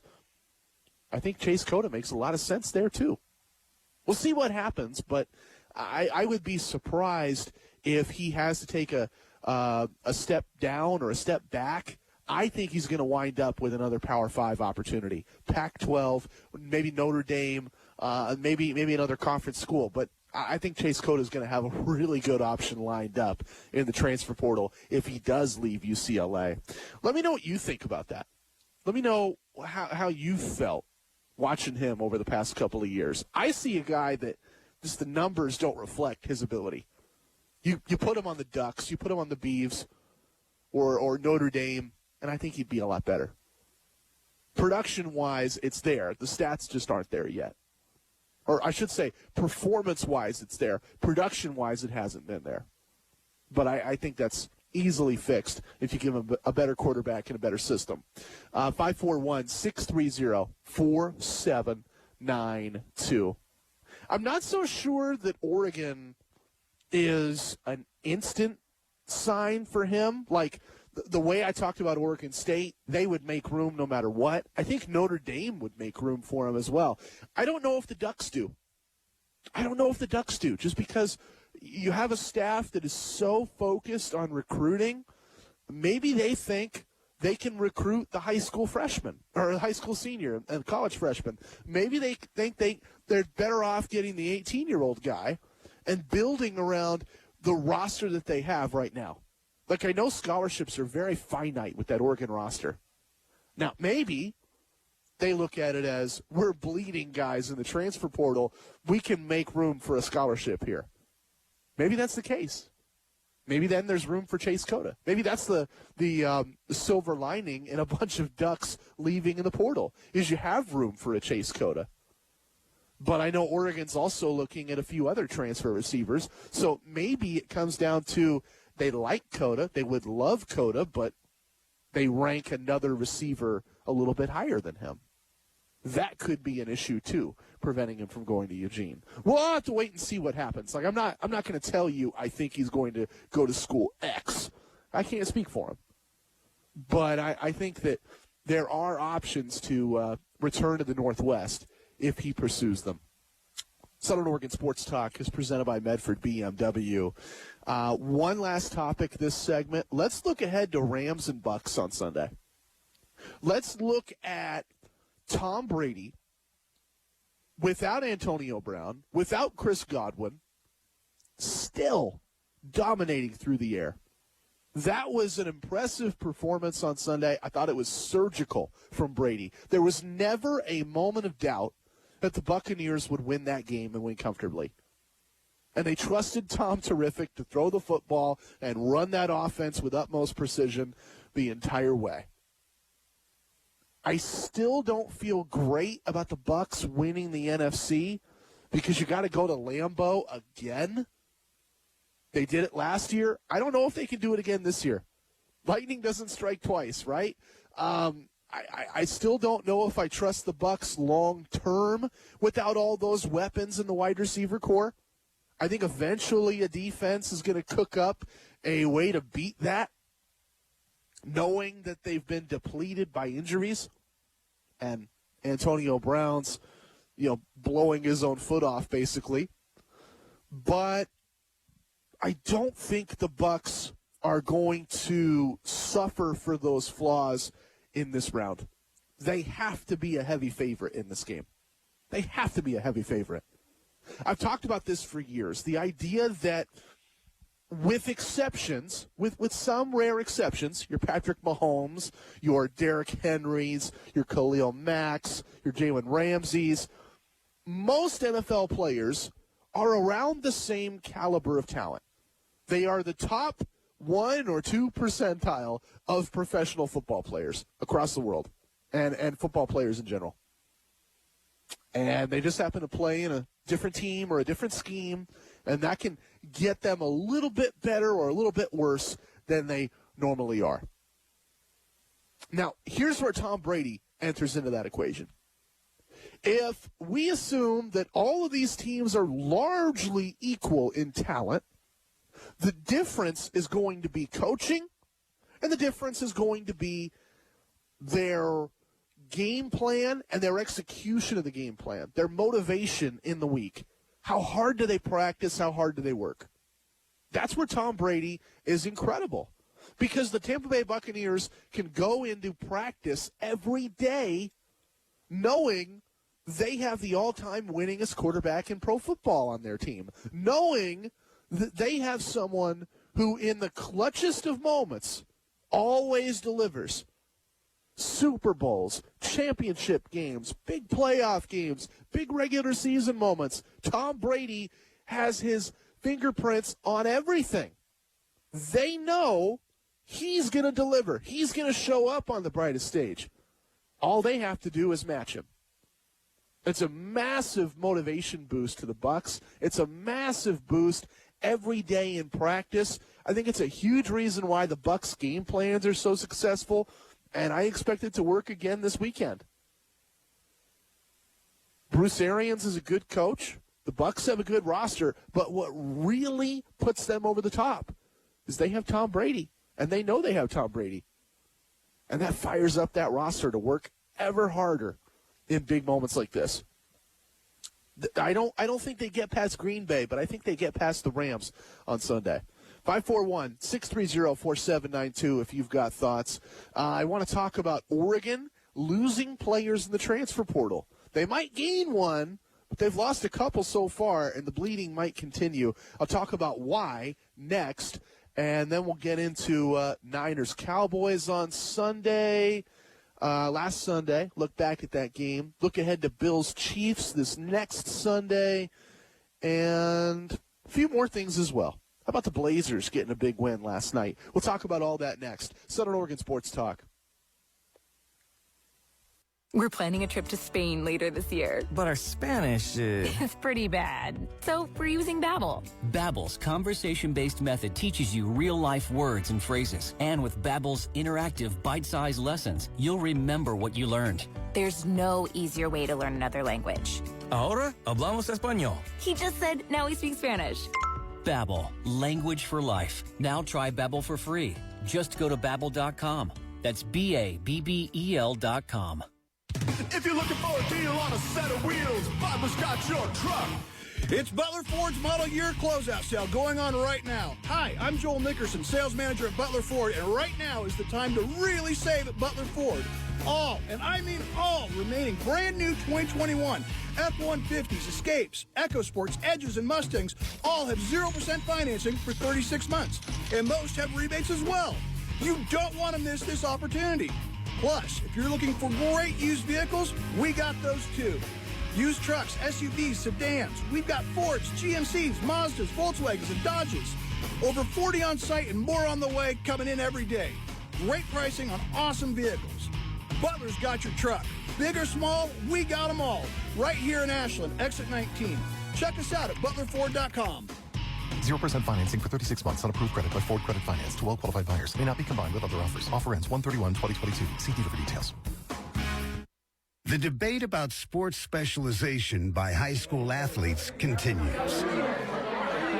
Some argue that high school athletes who play one sport all year long have a better chance of landing a lucrative pro contract. But that's simply not true. In fact, 30 of the 32 first-round picks in last year's NFL draft played more than one sport in high school. Of the 32 players drafted, 22 also participated in high school track and field. 19 also played basketball. Some also played baseball and lacrosse. What's the path to success for high school athletes here in Oregon, no matter what their goals might be? Study hard. Always do your best. And if you can, play more than one sport in high school. This message presented by the Oregon School Activities Association and the Oregon Athletic Directors Association. I'm Andrew Saul, Commissioner of Social Security. Beware of telephone scammers pretending to be government employees. Real Social Security employees will never threaten you. Callers threatening you with arrest or other legal action and demanding money are not from us. If you receive a call like this, hang up. Do not provide them with any form of payment or information. Report the call at oig.ssa.gov. Southern Oregon Sports Talk with Matt Bagley. Talking local sports. Weekdays 4 to 6 p.m. on 96.1 580 The Game. I want to talk about the Blazers for a minute. I've been harsh on Yusuf Nurkic the past couple seasons because I think he's a great scorer, but a lousy defender. And so his game is very inefficient. I have to give it up to him. Last night, I think, was the best kind of game you can get from Yusuf Nurkic. Blazers beat the Magic.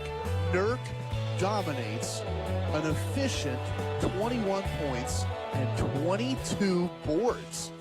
That's the best way to play for him, I think. Like, if he was that way every night, I'd have no problem with Chauncey Billups building his entire playbook around Yusuf Nurkic inside like they've tried this year. I'd have no problem with the Blazers keeping that core of a big three, Dame, CJ, and Nurkic, if Nurkic can keep playing that way. Now, obviously, one of those big three is out and out for a while, Damian Lillard. But again, 21 points on 22 rebounds. Give it up to Yusuf Nurkic. That is incredible. And it's not surprising the Blazers won as a result. 541-630-4792. Do they have any shot without Damian Lillard? And following up on that, is that performance, 21 points, 22 rebounds, sustainable at all for Yusuf Nurkic? Can he do it again in their next game or their next game after that? Do you expect him to have those kind of nights, night in, night out? Let me know what you think. 541-630-4792. I also want to talk about the transfer portal. UCLA's Chase Cota is in that right now. He could be a Duck. He could be a Beaver. I think he could find a home pretty easily in the Pac-12 and a few other schools elsewhere. But when I think about the transfer portal, I also think about the players that are leaving a school like Oregon. They might get a Chase Cota, but they're losing 4 or 5 guys right now.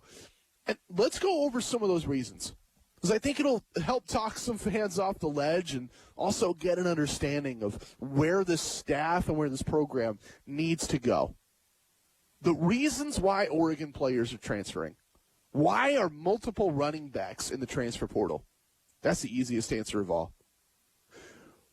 If you could describe Oregon football in one word over the last, say, 4 seasons, let's say the Mario Cristobal era, if you could describe Mario Cristobal's Oregon Ducks in one word, what would you use? You might say smash mouth. You might say physical. You might say traditional. They run the football. They line up in the I formation, or they line up in the pistol, which is basically the I of the modern game. And they're going to run up the middle and make you stop it.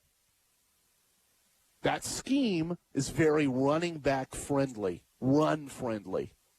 And the new coaching staff coming in, Dan Lanning with offensive coordinator Kenny Dillingham from Florida State, I'm not going to say they won't run the ball. I'm not going to say they won't smash it inside every now and then. But the vibes I get, what I've read, what I've heard, that scheme is going to be a little more wide open, a little more pass-friendly, and a little less run-friendly. So the first reason why you're going to see players transfer is scheme. The running backs, they want to play at a program where they can run the football, where they can get 20 to 25 touches a game. And this new scheme might not promise that to them. So they're going to go elsewhere. The second reason why players leave should be perfectly, bluntly obvious to any Ducks fan, and that's coaches. All of the players currently on the Oregon roster were recruited by Mario Cristobal. Mario Cristobal pitched them. Mario Cristobal met with them. Mario Cristobal helped develop them. The coaches that worked with them closer than Mario Cristobal were all hired and managed by Mario Cristobal. He had his fingerprints on every single Oregon player. They were Mario Cristobal's players. And so when Mario Cristobal leaves for another university, those players are going to leave with him. And some of them may leave with Jim Mastro at Nevada, or they might leave with a Joe Moorhead at Akron. They might leave with, say, an Andy Avalos, who was a year removed from Oregon, but still a former Duck coach at Boise State. They are going to go where some of the coaches that recruited them are gone. That's totally natural. So, yeah, Oregon's losing offensive linemen right now in the portal. I think you are going to lose offensive linemen because they want to play for Mario Cristobal. They want to play for the coaches that recruited them. I get it. That's going to happen. The third reason why Oregon is losing players in the portal is trust. When you are a sophomore on the Duck football team and you've been recruited by a staff that told you, hey, you're going to get your shot as a junior. You're going to get your shot as a senior. You just got to put more time in. You can trust them because they've been giving you that message for years. They've been upfront about your development. They've been upfront about your ability. And I think that's the reality for all those players on the Oregon roster. Now you have a new coaching staff that comes in, and you just don't know these coaches. Kenny Dillingham can talk to the quarterbacks and say it's an open competition, but Bo Nix just transferred to Eugene. He's not leaving Auburn for an open competition. He had a job, and he wants to keep a job. They don't trust him. I think you can build trust. I think you can earn trust. But right now the coaching staff can't possibly have trust with the Oregon roster. And so with quarterbacks in particular, guys like Robbie Ashford, who transferred to Auburn, players don't trust this new coaching staff, and they will look elsewhere. Scheme, coaches, and trust. Now, those are problems that can be fixed, right? When we see this Oregon roster in games, we can say their scheme is a certain way. When the coaches build a relationship with this roster, you won't see players transfer out to play for their old coaches. And when the coaches build a trust with this roster, I don't think you'll see quarterbacks and wide receivers leave either. But right now, a lot of guys jumping in the portal, and you just got to hold on for dear life, hoping the whole roster doesn't leave. 541-630-4792. This is Southern Oregon Sports Talk. One last thing this segment, then we'll wrap up the show next. I want to look back at the Niners' big win Sunday over the Cowboys. Was it pretty? First half, sure. Second half, no. Was it comfortable? Definitely no. But I think you saw the blueprint for how the Niners can make noise in the playoffs. You saw a team that dominated on the ground early and kept at it all day. 169 rushing yards, 21 first downs. They had more than the Cowboys. Turnover differential wasn't pretty, right? Jimmy throws a pick, but so did Dak Prescott. You didn't have any fumbles, didn't have a lot of sacks, didn't have a lot of mistakes, controlled time of possession. Your defense made enough plays, and you win this football game. I think that's going to be the Niner blueprint. Saturday, and if they win in the NFC Championship game and the Super Bowl going forward, they are going to run the ball, they're going to play tight defense, and they're going to hope that Kyle Shanahan, as a play caller, can dial up good plays when it matters, 3rd and long, 4th and long, and goal line, turn drives into touchdowns, and hopefully that'll be enough for them. I said earlier on the show, and I stand by it, when I look at these matchups, divisional round in the NFL, 4 games this weekend, the one that will be closest is Niners-Packers, because I think that highly of the 49ers. Wrap up the show next. I want to look ahead to Bills-Chiefs Sunday night. That will probably be the best of the 4 games, just in terms of talent. I don't know if that's going to be as close as Niners-Packers, and I'll tell you why next, right here. Southern Oregon Sports Talk, presented by Medford BMW. The staff at Magic Man would like to extend a sincere thank you to their customers for another terrific year. They are really ready for something new. How about you? How about some new stuff on sale? Magic Man has lots of new stuff all the time, but we need something to celebrate. Yeah, celebrate. How much? How much we save. We appreciate. We appreciate so much stuff on sale? Your patronage. What the heck does that mean? It means the Magic Man New Year, New You sale. New Year, New You? Yes, save 20% on all self-defense items, detox, and many varieties of herbal products, including Kratom. So I can save money on all that? Wow, that means I could take some of this gift card I got for Christmas and make it go even further. Yep, and what's more, it's all month long. Man, that is a great sale. Glad you feel that way. So get down here and save those hard-earned dollars. Or not, so hard-earned Christmas booty. At all 3 Magic Man stores, Bear Creek Plaza in Medford, at the G Street Shopping Center in downtown Grants Pass, and at the Safeway Plaza in West Grants Pass. I'm going down there for something new right now. This is a court-ordered notice. Current and former Volkswagen and Audi owners or lessees may be eligible to receive payments and other benefits from a legal settlement related to allegedly defective Takata airbags in their vehicles. To see if your vehicle is included and to file a claim, go to autoairbagsettlement.com or call 1-888-735-5596. That's autoairbagsettlement.com or 1-888-735-5596. 145 over 92. 180 over 111. 182 over 100. And I had a heart attack and a cardiac arrest. And then a stroke. Your blood pressure numbers could change your life. A lot of people don't understand, including myself. I didn't, now I do, the impact of having a stroke. My memory is shot. When I woke up, I couldn't speak. Lowering your high blood pressure could save you from a heart attack or stroke. If you've stopped your treatment plan, restart it or talk to your doctor about creating one that works better for you. Start taking the right steps at manageyourbp.org. It's a new life, but I'm going to make it better. I'm coming back. Ask your doctor, check your blood pressure. Brought to you by the American Heart Association, American Medical Association, and the Ad Council. So why do teenagers play high school sports? My reason why is a sense of purpose. My reason why is to inspire others. One reason student athletes seldom mention is to get an athletic scholarship. They know that only 2% of all high school athletes are awarded a sports scholarship. So why do they play? My reason why is friendship. Tell us your reason using the hashtag #MyReasonWhy. This message presented by the NFHS and the Oregon School Activities Association. Southern Oregon Sports Talk with Matt Bagley. Talking local sports. Weekdays 4 to 6 p.m. on 96.1 580 The Game.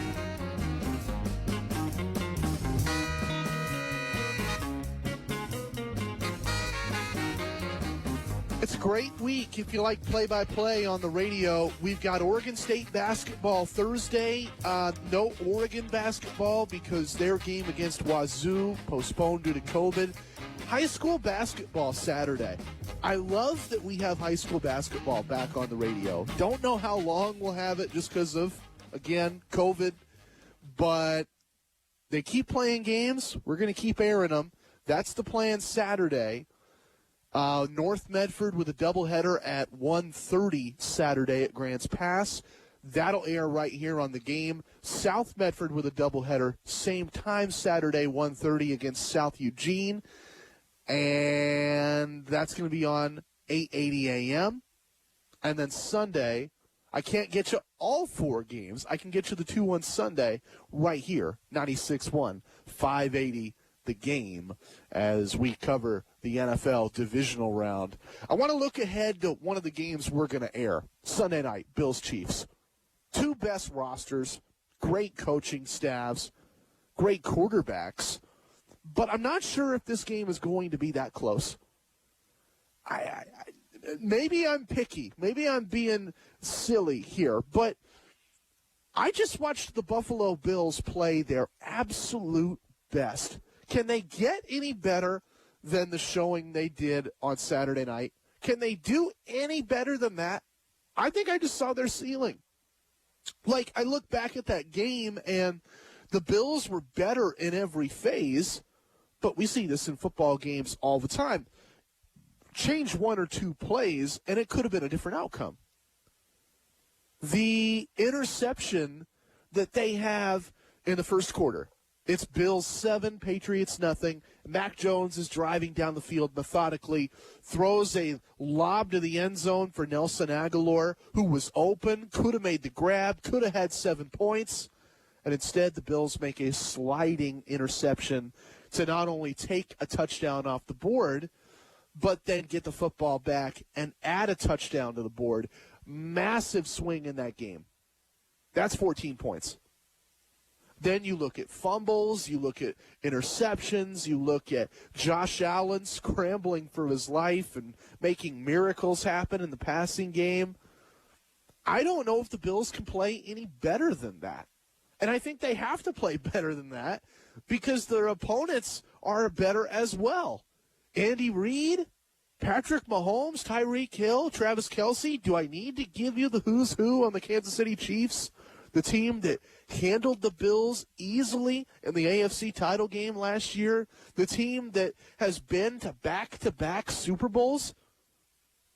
I think the Chiefs, they can play better after the way they played Sunday. I don't know if the Bills can play any better than what we saw this weekend. So I'm leaning Kansas City in this game just because I think the Bills are going to regress a little bit. And that doesn't mean they get blown out. It doesn't mean that they have a terrible game. But I just can't see them putting up 47 in back-to-back weeks. So maybe Josh Allen throws an interception. Maybe his receivers don't catch one of those miracle heaves just once. And that could be the difference in this game. I'm picking the Chiefs so far, and we'll see what happens this week. But I'm leaning Kansas City. I think one team can grow, another one just hit their ceiling. Let me know who you're picking in that one. Let me know what you think about that game. I will offer this.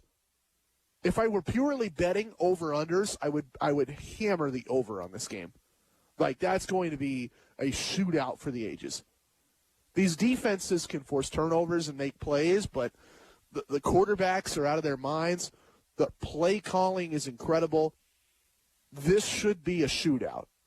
And I'm thinking like the Rams-Chiefs Monday night game from a few years back where they get into the 50s, or think about one of those in the old school days, your Cowboys-Niners playoff matchups where you have great quarterbacks and great receivers on both sides. I think we're going to have a game like that.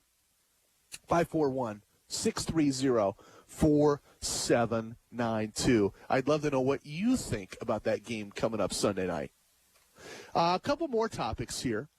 How about Oregon men's basketball? Let's talk about the Ducks for a minute. Back-to-back top 5 wins. Joey Mack pointed out that has never happened in the history of the Pac-12 Conference. Go back to the Pac-8, and it never happened. A school notching back-to-back wins over top 5 opposition. It's so rare that you face back-to-back games, top 5 opposition in the same week. Oregon did, and Oregon made the most of it. Now, what does that mean for Dana Altman going forward? I think you don't have to stress as much about this team getting into the March Madness, getting a bid at the tournament, because that resume looks awfully nice now, right? You can say the rest of the year, we beat UCLA and Pauley Pavilion, and we beat the Trojans as well. That should get Oregon to the big dance. The question then is, are they built to win in that big dance, and how far can they go? And I keep going back to this. I'm banging this drum repeatedly. This Oregon team, I think, can make a deep run. We know that Will Richardson can play. We know that the wings around him can shoot. And now we know that Oregon has big men. And Folly Dante, I thought, was coming off his best game against UCLA. I love the depth behind him with Frank Kepnong. And I know he's on the bench a lot, but Nate Biddle, later this year, as he adjusts to the college level, as he gets used to the speed of that game versus what he'd had in high school playing up here in Southern Oregon for Crater, I think Oregon's big men can make a huge impact. Huge impact. And put this team on a higher trajectory than they've had for a few years. Great guards, great wings. The big men were a question mark. And now I think it's a big exclamation for this squad. That's a strength of this team. That's the reason why they have these wins. And I think they're going to keep racking them up, keep winning these games, and move closer to March. Curious what you think about that. And, we could talk about it more tomorrow. I have a shorter show tomorrow before college basketball. Let's look at some of the things I missed so far.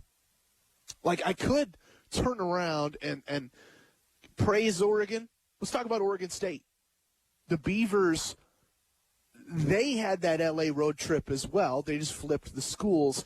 10-point loss to USC, lose by a little bit more against UCLA the other night.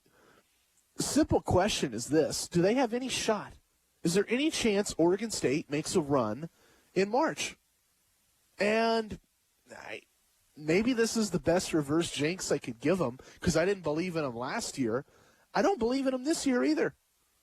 I think you had to win one of these 2 games to pad your resume, knowing all of the defeats the Beavers suffered in November. Bad losses to mid-majors and low majors that had no business hanging with Oregon State.